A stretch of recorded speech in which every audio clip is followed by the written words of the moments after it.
And now for something completely different. I'm filming these back to back. Let's have some fun. I want to tell you about some things I got to watch for the SAG Awards. HBO makes some of their content available, whatever's been nominated for a SAG Award. And, oh, dude, I don't know if you have HBO, but if you do, The Night of, Westworld, Lady Day at Emerson Bar and Grill. I'll take the last one first. Lady Day at Emerson Bar and Grill is a play from the 1980s. I'd never heard of it. I thought it was a TV movie, but it's done as a play, and they just film it.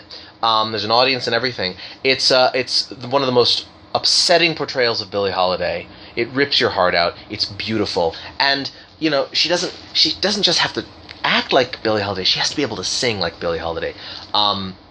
Watch it. It's tremendous theater. I think Sarah would love it if she hasn't already seen it.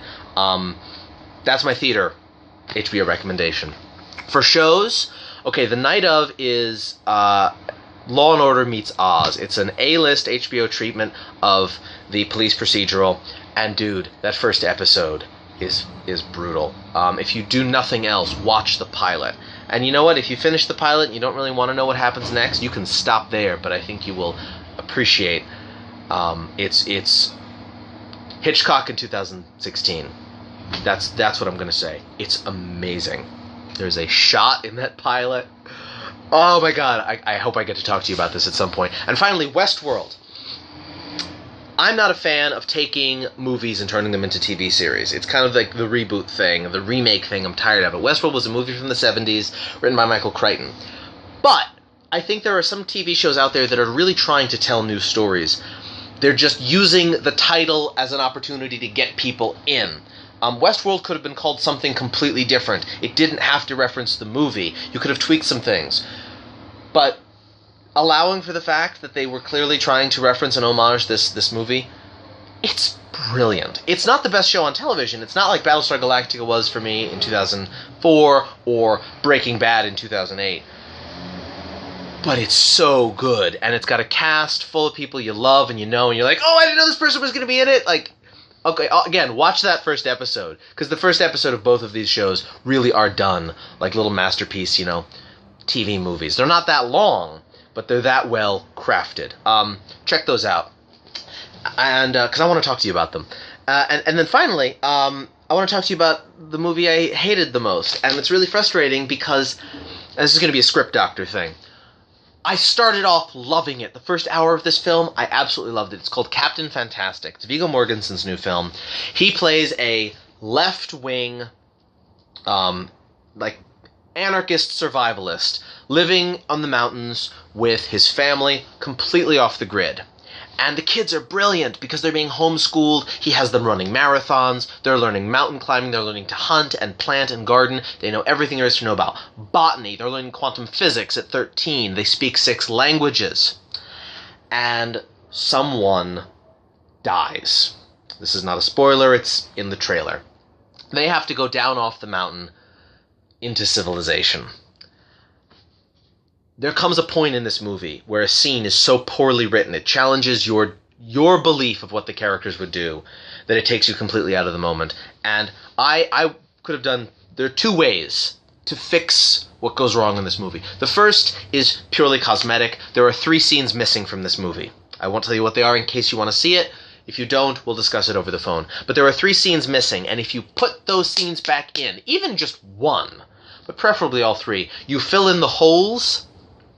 And the movie goes from being this sort of checklist of saccharine, tropes and cliches to a complete arc. Instead of which it reaches this really great point, and then it plummets to the ground when it challenges what you've been asked to believe about the characters and the story and the situation.